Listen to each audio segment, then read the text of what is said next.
Good morning students. 78वीं video हमारी 12वीं क्लास की चल रही है और प्रश्नावली नंबर 11 के बारे में हम बात कर रहे थे। तो लास्ट वीडियो में मैंने आपको प्रश्नावली 11 के पूरे बेसिक बता दिए थे।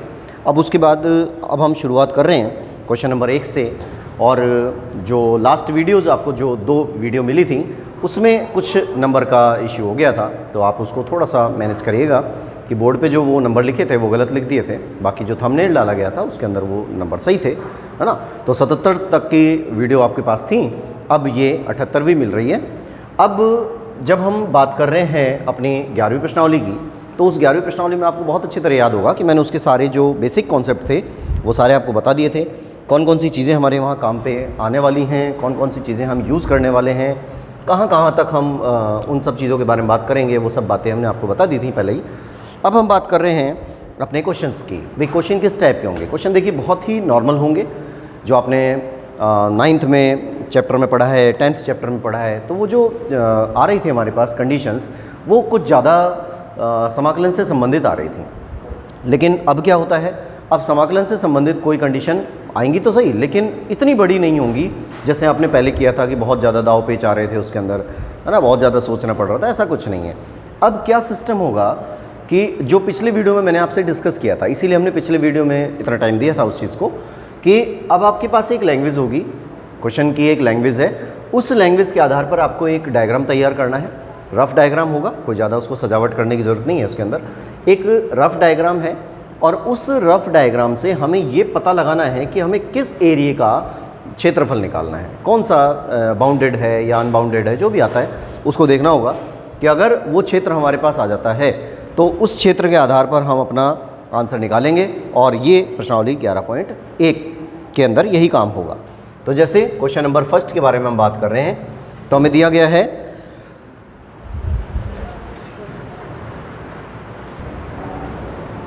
देखिए क्वेश्चन नंबर 1 के बारे में हम बात कर रहे हैं। जैसे क्वेश्चन हमें दिया गया है परवलय y² बराबर 4ax। तो एक परवलय दिया है y² बराबर 4ax और तथा उसके नाभिलंब से परिबद्ध क्षेत्र का क्षेत्रफल ज्ञात कीजिए। अब देखिए मैं बार बार आपको यही बात बता रहा हूँ कि लैंग्वेज का बहुत ज़्यादा फ़र्क पड़ेगा। अगर लैंग्वेज आपको समझ में नहीं आ रही है या इन सब बातों का मतलब आपको नहीं समझ में आ रहा है, तो फिर बेवजह ये प्रश्नावली हम नहीं कर पाएंगे, है ना।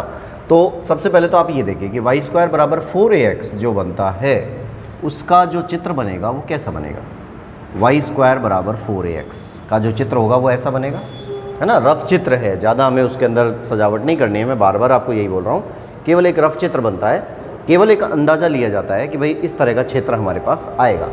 तो एक परवलय बना दिया, नाभि इसकी यहाँ पे होगी, डिटेल में आपको बता चुका हूँ पिछली वीडियो में। अगर आपने पिछली वीडियो नहीं देखी है तो ज़रूर देखें, इस प्रश्नावली को करने के लिए वो कंपलसरी है, ठीक है। तो नाभि यहाँ आ गई। अब जब नाभिलंब बनता है तो नाभिलंब तो ऐसे ही बनेगा ना, ये नाभिलंब हो गया, ठीक है यहाँ तक। अब आपको ये भी पता है कि ये जो दूरी आती है ना, ये वाली नाभि वाली जो दूरी आती है, ये a दूरी पर होता है और केंद्र बिंदु तो ये है ही। तो नाभि कितनी दूरी पे होती है केंद्र इस शीर्ष से? वो a दूरी पर होती है, तो a दूरी बन गई ये वाली, ठीक है यहाँ तक। उसके बाद हमसे कहा गया नाभिलंब से परिबद्ध। नाभिलंब से परिबद्ध का मतलब होता है कि आपको ये क्षेत्र चाहिए। ये थोड़ा सा मैं देखिए इसको यहाँ पे दर्शाने की कोशिश कर रहा हूँ, ये क्षेत्र हमें चाहिए। तो क्वेश्चन में क्या बोला गया कि परवलय होना चाहिए, नाभिलंब होना चाहिए, इन दोनों से परिबद्ध। परिबद्ध का मतलब होता है घिरा हुआ क्षेत्र, तो घिरा हुआ क्षेत्र आ गया, है ना। ये क्षेत्र आपको चाहिए, इसका एरिया निकालना है, इसका क्षेत्रफल निकालना है। तो इस प्रकार का एरिया निकालने के लिए, इसका क्षेत्रफल निकालने के लिए हम एक आयताकार पट्टिका ले लेते हैं। ऐसे ये एक आयताकार पट्टिका आ गई इस क्षेत्र के अंदर, और ये पट्टिका जो आ रही है, हमें क्षेत्र कहाँ से कहाँ तक का चाहिए? तो हम केवल अभी ऊपर वाले की बात कर रहे हैं। दोनों क्षेत्र सममित हैं, है ना। सममित का मतलब क्या होता है कि भाई दोनों तरफ बराबर हैं, ऊपर और नीचे बराबर हैं। तो हम पहले ऊपर वाले का क्षेत्रफल निकाल लेते हैं। ऊपर वाले का क्षेत्रफल निकाल लेंगे, दोनों क्षेत्र सममित हैं, तो उसका 2 से गुणा कर देंगे तो पूरा एरिया आ जाएगा। बात समझ में आ रही है? पहले हम क्या कर रहे हैं, हम ऊपर वाले का क्षेत्रफल निकाल रहे हैं, इस वाले क्षेत्र का। इस क्षेत्र का क्षेत्रफल निकाल लिया, उसका डबल कर देंगे तो नीचे वाले क्षेत्र का भी आ जाएगा। अब ये क्षेत्र यहाँ से यहाँ तक का आ रहा है, 0 से a तक का, है ना, तो 0 से a तक की लिमिट बनती है। तो इसका क्षेत्र निकाला 0 से a तक, ये इसकी लिमिट बन गई। फिर उसके बाद में इसकी जो चौड़ाई है इस पट्टिका की वो आ रही है डेल्टा x, इसको हम डेल्टा x मानते हैं, और जो ऊंचाई है इसको y अक्ष के बराबर मानते हैं, तो ये y आ जाता है। तो यहाँ पर आ जाएगा y और dx, है ना भाई। आयत बन रहा है, आयत की लंबाई और चौड़ाई बन रही है, तो आयत की लंबाई, आयत का जो क्षेत्रफल होता है वो लंबाई गुणा चौड़ाई, तो लंबाई ये हो गई, चौड़ाई ये हो गई, तो हो गया आयत का लंबाई गुणा चौड़ाई। ठीक है, ये स्थिति आ जाती है। अब इसके बाद आपको y का मान रखना है। अब y का मान रखिए, देखिए y का मान हमको दिया गया है y स्क्वायर बराबर 4ax है। अब इससे y का मान निकालेंगे तो y बराबर अंडर रूट 4ax ये आएगा। इसको हल कर देते हैं तो y का मान निकाल रहे हैं, रूट 4 का आंसर तो 2 हो गया, a का आंसर रूट a हो गया, x का रूट x हो गया। ठीक है, अब y का मान जब यहाँ रख देते हैं तो 0 से a, इस 2 को हमने बाहर रख लिया, यहाँ पर रूट a को भी बाहर रख लिया, कांस्टेंट है, ये रूट x हो गया और ये dx हो गया। अब देखिए क्षेत्र तो हम ये वाला निकाल रहे हैं, लेकिन चाहिए तो हमें पूरा। जब पूरा चाहिए तो हम क्या कर देंगे, इसका 2 से गुणा कर देंगे। जब इसका हम 2 से गुणा कर रहे हैं तो इसका भी 2 से गुणा कर देंगे, यहाँ पे 4 हो गया। ठीक है, अब इसको सॉल्व करिए तो a बराबर 4 रूट a, x की पावर 3/2, 3/2। अब समाकलन बहुत आसान आएंगे, छोटे समाकलन आएंगे, बिल्कुल हल्के सूत्रों पर आधारित, सीधे सीधे। तो रूट x का मतलब x की पावर 1/2 हो गया, यानी x की पावर n, है ना। x की पावर n का समाकलन क्या होता है, x की पावर n + 1, तो 1/2 में 1 जोड़ देंगे तो 3/2 हो जाएगा। नीचे भी ये काम है। ये जो 2/3 है, लिमिट लगाइए 0 से a, फिर ये जो 2/3 है इसको निकाल के बाहर रख देते हैं, तो ये हो जाता है a बराबर, इसको यहाँ कर देते हैं तो ये हो जाएगा 8/3 रूट a, इसमें लिमिट लगा दी यहाँ पर, तो a की पावर 3/2 माइनस 0 की पावर 3/2। ठीक है, अब इनको सॉल्व कर दीजिए, बस हो गया आंसर। तो a बराबर 8/3 रूट a इंटू a की पावर 3/2, a की पावर 3/2 का मतलब क्या हुआ, a रूट a, है ना। तो इसको लिख देते हैं a रूट a, इनका गुणा कर दिया तो a बराबर 8/3, a तो है ही, रूट a और रूट a का गुणा हो जाएगा, कितने हो गए, ये भी a हो गया, है ना। फिर a का a से गुणा हो गया तो क्या आंसर आ गया, a स्क्वायर, और क्योंकि ये क्षेत्रफल है इसलिए इसमें लिख देंगे वर्ग इकाई। ठीक है, तो ये हमारा आंसर हो जाता है।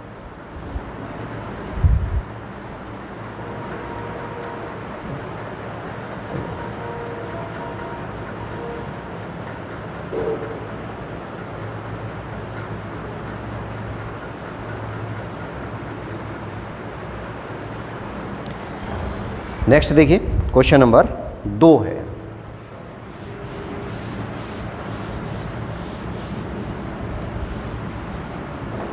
क्वेश्चन नंबर 2, एक वृत्त है x square plus Y square बराबर 4 का आकृति का बनाकर इसमें y अक्ष व x बराबर 1 के मध्य का क्षेत्र ज्ञात कीजिए। तो दूसरा क्वेश्चन है x square plus Y square बराबर 4, इसमें y अक्ष की बात की गई है और x बराबर 1 की बात की गई है। ठीक है, के मध्य का क्षेत्रफल ज्ञात कीजिए। अब देखिए के मध्य का क्षेत्रफल निकाल देते हैं तो वही बात आ रही है कि हमें सबसे पहले तो एरिया निकालना है कि भाई ये एरिया क्या होगा, किस प्रकार की आकृति बनेगी, पहले तो वो देखना है।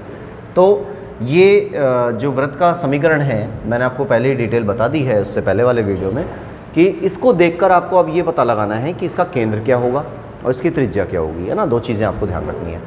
तो केंद्र क्या होगा इसका, तो केंद्र आ गया 0 0 और त्रिज्या आ गई 2। ठीक है, तो इससे एक चित्र बन गया, इस प्रकार से एक चित्र बना दिया। यहाँ पर आ गया 2, त्रिज्या 2 ही है ना। तो वृत्त का जो केंद्र है वो तो मूल बिंदु बन गया, मूल बिंदु यहाँ पर आ गया 0 0। उसके बाद में y अक्ष है तो y अक्ष ये बन रहा है, ये y हो गया, ये y डैश हो गया, ये y अक्ष हो गया। फिर x बराबर 1 की बात कर रहा है। अब x बराबर 1, देखिए x बराबर 2 तो यहाँ पे है ना, ये त्रिज्या है, तो x बराबर 1 यहीं तो होगा, कहीं पर इसके बीच में ही होगा। तो इसके बीच में से कोई रेखा इस प्रकार से जाती है, इसको कट करती हुई बीच में से, और ये जो वैल्यू है x की वो 1 है, ये रेखा है x बराबर 1। अब आपसे कहा गया कि भाई y अक्ष भी होना चाहिए, है ना, y अक्ष भी होना चाहिए, x बराबर 1 भी होना चाहिए, वृत्त भी होना चाहिए, ऐसा क्षेत्र बताइए। तो ऐसा क्षेत्र कहाँ पे होगा? ये क्षेत्र यही तो होगा, देखो ये क्षेत्र होगा जिसका आपको क्षेत्रफल निकालना है ना। अब तरीका वही है हमारे पास कि जब हम इसका क्षेत्र निकाल रहे हैं तो हमें एक आयताकार पट्टिका चाहिए, और वो आयताकार पट्टिका यहाँ बीच में मान ली जाएगी, यहाँ मान ली। अब ये जो आयताकार पट्टिका है ये गति करेगी कहाँ से कहाँ तक? मूल बिंदु से 1 तक, पहली स्थिति। दूसरी बात, ये वाला क्षेत्र और ये वाला क्षेत्र सममित है, बराबर है, तो पहले हम 1 का क्षेत्र निकालेंगे, उसका 2 से गुणा कर देंगे और आंसर आ जाएगा। ठीक है, तो पहले हम निकालते हैं a बराबर कहाँ से कहाँ तक ये मोमेंट हो रहा है? 0 से 1 तक, 0 से 1 तक का मोमेंट होगा। फिर उसके बाद में y dx आएगा, तो ये y dx हो गया, है ना, y dx तो सब में ही आएगा यहाँ, तो y dx हो गया। उसके बाद में जब y dx के लिए हम काम कर रहे हैं तो पहले आपको y का मान चाहिए, y का मान चाहिए, तो आ जाइए, क्या होगा y का मान? x square plus Y square बराबर 4। अब y स्क्वायर बराबर क्या होगा? 4 माइनस एक्स स्क्वायर। y का मान क्या होगा? Under root 4 minus X square. अब ये जो 4 माइनस एक्स स्क्वायर है ये एक फार्मूला बन रहा है। किस चीज़ का फार्मूला बन रहा है? ये फार्मूला बन रहा है 2 का स्क्वायर माइनस एक्स स्क्वायर, यानी a square minus X square. ठीक है, तो y का मान रख देते हैं अभी फ़िलहाल, a बराबर 0 से 1 under root 2 square minus X square और dx हो गया। ठीक है, ये स्थिति हमारे पास आ गई। अब ये सूत्र बन गया a square minus X square का। तो इस सूत्र के आधार पर हम फार्मूला लगा देते हैं अपना, a square minus X square आपको 9.7 में मिला था, है ना, a square minus X square, और लिमिट क्या चल रही है? 0 से 1। अच्छा, अभी 2 से भी गुणा करना है, तो ऊपर का क्षेत्र और नीचे का क्षेत्र बराबर है, तो इसको हम 2 से गुणा कर लेते हैं, हो गया, ये डबल हो गया, तो 2 को बाहर रख लिया, 2 को बाहर रख लिया। अब सूत्र लगाइए, सूत्र है, देखिए पहले मैं यहाँ लिख देता हूँ, सूत्र अगर आपको याद नहीं है तो इसको याद करिए, क्योंकि ये सबसे पहले सबसे ज़्यादा बार यूज़ होने वाला फार्मूला है। इस प्रश्नावली के अंदर सबसे ज़्यादा बार यही फार्मूला यूज़ होगा। अगर वृत्त की या दीर्घ वृत्त की कोई भी कंडीशन आएगी तो उसमें यही वाला फार्मूला यूज़ हो रहा है। a square minus X square होता है x/2 under root a square minus X square plus a square by 2 sine inverse x upon a, है ना, और प्लस c होता है। तो यहाँ तो अनिश्चित समाकलन है इसलिए हम c का प्रयोग कर रहे हैं, पर यहाँ पर तो लिमिट्स लगी हुई हैं, निश्चित समाकलन है तो यहाँ पर c का प्रयोग नहीं होगा। ठीक है, ये जानते ही हैं सभी। x/2, तो देखिए x की जगह पर तो x चल ही रहा है, x/2 हो गया, under root a square minus X square plus a square by 2 sine inverse x upon a हो गया, और 0 से 1। ठीक है, बात समझ में आई? x की जगह पर तो x चल रहा है यहाँ पर, लेकिन a की जगह पर 2 चल रहा है। ठीक है, तो जहाँ पर a का स्क्वायर आया इसलिए मैंने उसको 4 नहीं लिखा, सीधा 2 का स्क्वायर लिखा है। ठीक है, ताकि कंफ्यूज ना हो। अब इसको सॉल्व करिए। सॉल्व करने का तरीका वही, जैसे हम निश्चित समाकलन पहले रखते थे तो पहले हम उच्च सीमा का प्रयोग करते थे, फिर हम निम्न सीमा का प्रयोग करते थे। तो पहले हम उच्च सीमा का प्रयोग कर रहे हैं, 1 रख रहे हैं यहाँ पर, है ना, तो 1/2 हो गया। फिर हमने 1 यहाँ रखा इस जगह पर, 1 का स्क्वायर 1 होता है, यहाँ हो गया 2 का स्क्वायर 4 हो गया, 4 में से 1 माइनस हो गया, 3 बच गया, अंडर रूट 3 हो गया, यानी गुणा या ऐसे लिख देते हैं अभी अंडर रूट 3, फिर प्लस, फिर इधर आ जाइए, ये 4 हो गया, 4/2 2 आएगा, तो यहाँ 2 आ गया, साइन इनवर्स ऐसे ही चलेगा। यहाँ पर हम 1 रख रहे हैं, 1/2 हो गया, तो ये 1/2 हो गया, है ना, फिर माइनस, अब निम्न सीमा रख रहे हैं, निम्न सीमा 0 है। अब देखिए यहाँ पर इसको 0 रखा, 0/2, 0/2 रखेंगे तो 0 प्राप्त होगा, है ना, 0 में किसी भी संख्या का भाग देंगे तो 0 होगा। जब ये 0 है तो इसका गुणा इसके साथ भी होगा, और आंसर क्या आ गया? 0, खत्म। फिर प्लस, अब देखिए यहाँ पर 4/2 तो 2 आया, इसको 2 रख लेते हैं। फिर यहाँ पे 0 आया तो 0/2 होगा, 0 होगा, साइन इनवर्स 0 का मान भी 0 होता है, पहले आ चुका है, तो 0 से इसका गुणा हुआ, ये भी 0 हो गया। ठीक है, तो इसको थोड़ा सिस्टमेटिक ढंग से करना है, और जब आप ये काम सिस्टमेटिक ढंग से करते हैं तब ये चीज़ें आपके समझ में भी आती हैं और गलती की संभावना भी नहीं रहती। देख लिया ढंग से। अब इसको सॉल्व कर लेते हैं कि 2 बाहर चली रहा है, इनका गुणा कर दिया, √3/2 आएगा +2 साइन इनवर्स 1/2 जो होता है वो कितने डिग्री पे आता है? साइन 30 डिग्री पे आता है, तो इसको हम π/6 लिख सकते हैं, है ना। साइन 30 डिग्री पे आता है तो π/6 लिख दिया। साइन इनवर्स से ये साइन कैंसिल होगा और बचता क्या है, 2 × π/6। इस 2 को अंदर ले आते हैं, √3 हो जाएगा और ये कट गया यहाँ से, तो 2π/3 हो जाता है। 2π/3 वर्ग इकाई। ठीक है, ये आंसर इसका हो जाता है। लिखिए इसको। इसके बाद आते हैं हम नेक्स्ट नंबर 3 पर।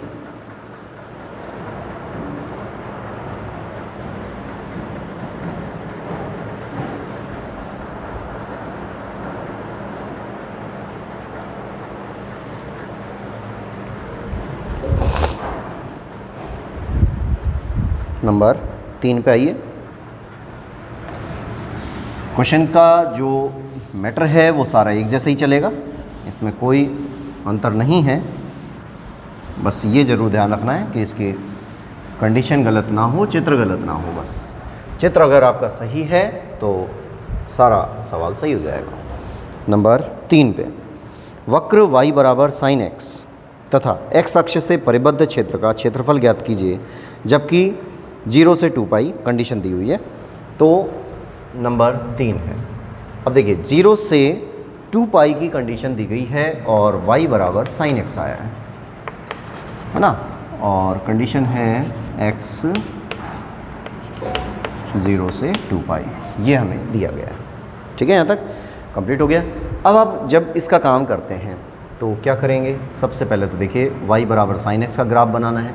तो ये खैर मैथ्स में तो नहीं आया, लेकिन हाँ फिजिक्स में आया है ना। फिजिक्स आपने पढ़ी है, फिजिक्स में आया हुआ है। तो जो हम इसका ग्राफ बनाते हैं y बराबर sin x का, और 0 से π के बीच में जो ग्राफ बनता है वो ग्राफ ऐसे बनता है, यूँ आ जाएगा। थोड़ा सा वक्रा का ये बराबर नहीं आए हैं, ये बराबर हैं,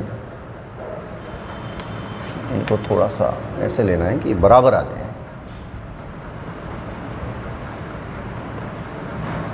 मतलब वैसे रफ है ना, थोड़ा सा बराबर दिख रहा है। ठीक है, अब देखिए ये 0 है, ये पाई है, ये 2π है।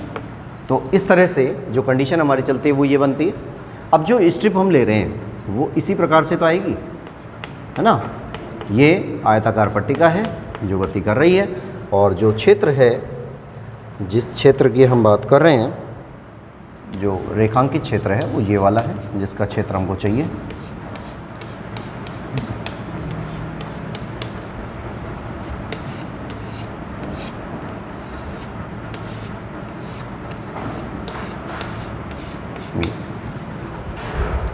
अब ये दोनों क्षेत्र सममित हैं, ये वाला भी और ये वाला भी, दोनों क्षेत्र सममित हैं।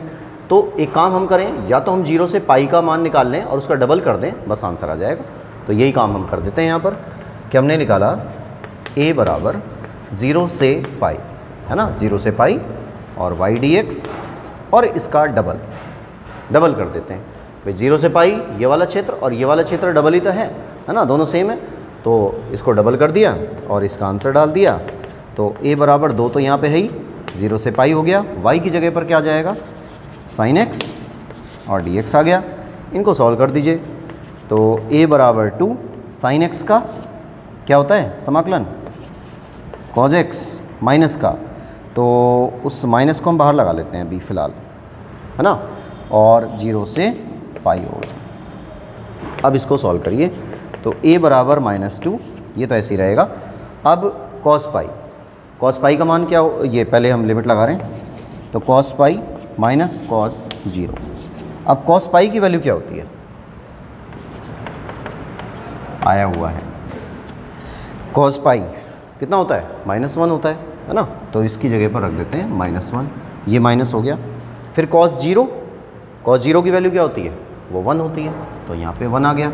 अब देखिए क्या हो गया, ये a इक्वल टू -2, ये भी -2, दोनों का गुणा कर दिया, a बराबर 4, तो a बराबर 4 वर्ग इकाई, ये आंसर इसका हो जाता है। ठीक है, ये क्वेश्चन नंबर 3 कंप्लीट। छोटे छोटे सवाल हैं, कोई ख़ास काम नहीं है। उसके बाद आ जाइए नंबर 4 पर, देख लीजिए इसको ढंग से तरीके से, और फिर उसके बाद क्वेश्चन नंबर 4 पे आ जाएंगे। नंबर 4,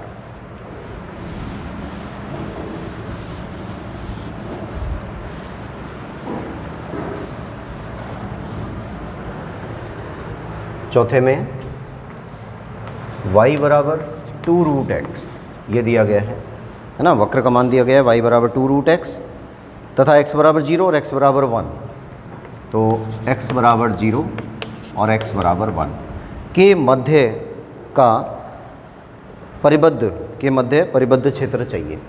तो ये स्थिति जब हमको दी जाती है तो एक कंडीशन और है कि इसमें हमें चित्र बनाने की ज़रूरत नहीं है।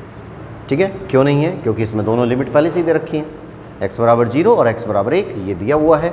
तो हम डायरेक्ट इसको हल कर सकते हैं बिना चित्र बनाए कि a बराबर 0 से 1 ये हो गया। फिर यहाँ पर आता है y dx, y का मान आपको दिया ही हुआ है, सीधा मान रख देते हैं, तो 0 से 1 हो गया, y की जगह पर आ जाएगा 2 को तो बाहर कर दीजिए, ये हो जाएगा √x और dx।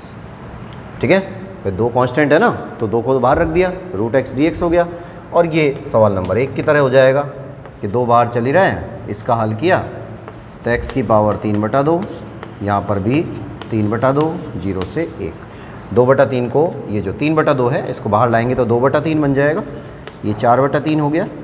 इसमें x की पावर 3/2 और 0 से 1 बच गया, इस 1 को यहाँ रख दिया तो 4/3, 1 की पावर 3/2 माइनस 0 की पावर 3/2, इसको सॉल्व किया तो 4/3 है ना, 1 की पावर 3/2 करेंगे तो 1 ही आएगा, 1 माइनस 0, इसको हल कर देंगे तो 4/3 आ जाएगा और ये आ जाएगा वर्ग इकाई। ठीक है, तो ये नंबर 4 हो जाता है। फिर आ जाते हैं हम नंबर 5 पर। अब देखिए क्वेश्चन नंबर 5 है, इसी में लिख देते हैं इसको। नंबर 5, y बराबर मॉडुलस x है और फिर दिया गया है x बराबर -3 और x बराबर 1 और x अक्ष से परिबद्ध। तो x बराबर -3 है, x बराबर 1 है और x अक्ष से परिबद्ध क्षेत्र का क्षेत्रफल निकालना है। अब देखिए यहाँ थोड़ा सा हमारा काम बढ़ जाता है कि y बराबर, इसको मैं मिटाई देता हूँ, इसको नोट करिए पहले आप, इसको मिटाते हैं तो थोड़ा सा हो सकता है डिटेल आ जाएगी।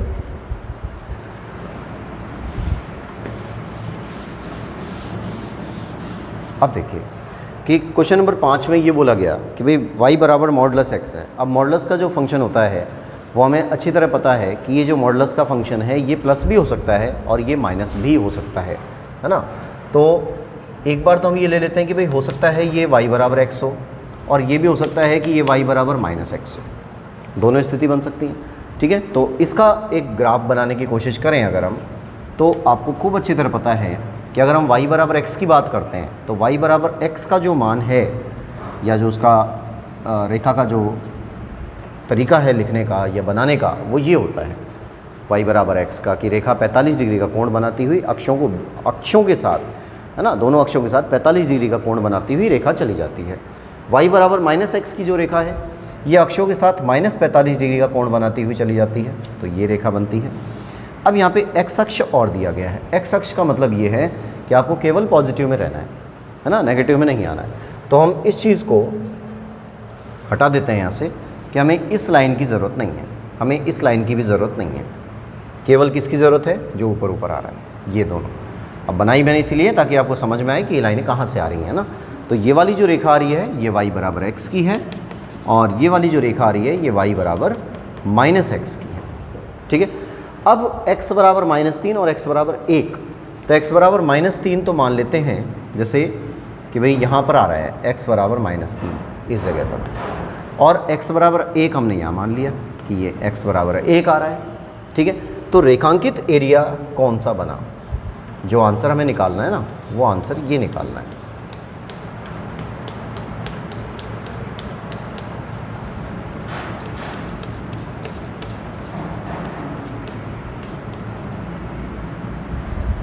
ये आ गया, ठीक है। तो ये स्थिति और ये स्थिति, इन दोनों के बारे में हमें बात करनी है। अब इन दोनों के बीच में एक सेंटर पॉइंट भी तो बन रहा है, और वो सेंटर पॉइंट कौन सा है? मूल बिंदु यानी 0। तो दो पार्ट बन गए। अब दो पार्ट कैसे बन रहे हैं कि जो आप एक ये बीच में एक पट्टिका लेते हैं, ये पट्टिका इस प्रकार से आती है कि पहले -3 से 0 तक जाएगी और फिर उसके बाद में 0 से 1 तक जाएगी। तो -3 से 0 पर, 0 से 1 पर, तो ये वैल्यू आ गई कि -3 से 0 पर, फिर वही y/dx है, प्लस कर देंगे क्योंकि दोनों क्षेत्र जुड़ेंगे, और 0 से 1 पर y/dx हो गया। सॉल्व कर दीजिए। a बराबर, अब y का मान रखना है। देखिए इस वाले क्षेत्र के लिए, इस लाइन के लिए y का मान क्या चल रहा है, यहाँ ध्यान रखना है। दोनों के लिए y का मान सेम नहीं रहेगा। ये वाली जो लाइन आ रही है यही तो बना रही है ये क्षेत्र, तो y बराबर -x यूज़ करना है। तो यहाँ पर आ जाएगा कि -3 से 0 x/dx, और माइनस को मैंने बाहर लगा लिया, ठीक है। इसमें 10.3 की कंडीशन भी यूज़ हो रही है, गुणधर्म वाली कंडीशन जो मॉडुलस वाली मैंने आपको बताई थी, वो भी यूज़ हो रहा है इसके अंदर। तो एक तो स्थिति ये आ गई, फिर प्लस, फिर यहाँ जाइए y। अब ये वाली लाइन जो है 0 से 1 की कंडीशन बना रही है, तो क्या समीकरण है, y बराबर x, तो x/dx हो गया। सॉल्व कर दिया, माइनस बाहर चली रहा है। इस x का आंसर x²/2, -3 से 0 प्लस इस x का आंसर x²/2, 0, ये इसकी लिमिट है 0 से 1, तो 0 से 1। इनको सॉल्व करिए तो ये आ जाता है a बराबर, माइनस बाहर चली रहा है, 1/2 को भी बाहर कर देते हैं, तो 1/2 आ गया। इस 1/2 को बाहर कर दिया। अब इसमें 0 लगाते हैं, सबसे पहले उच्च सीमा लग रही है। जब उच्च सीमा लगाते हैं तो 0 आया, तो 0 ही लिख देते हैं यहाँ पर कि 0 माइनस, और -3 और आया, लेकिन ये तो प्लस का 9 बनेगा, फिर प्लस हो गया। फिर यहाँ से भी 1/2 को बाहर ले आते हैं, 1/2 को बाहर कर दिया, यहाँ पर 1 लगाते हैं, 1 का स्क्वायर 1 होता है, फिर 0 करते हैं तो 0 का स्क्वायर 0 होता है। सॉल्व कर दिया, देखिए माइनस का 1/2 आ रहा है, माइनस का 9 आ रहा है, तो क्या आंसर आ जाएगा, प्लस का 9/2 आ जाएगा ना, और प्लस का 1/2 आ गया। तो 9/2 और 1/2 कितने बन गए, है ना, 10/2 हो जाएगा। 10/2 का मतलब 5 वर्ग इकाई, तो ये आंसर इसका हो जाता है। तो 5 वर्ग इकाई इसका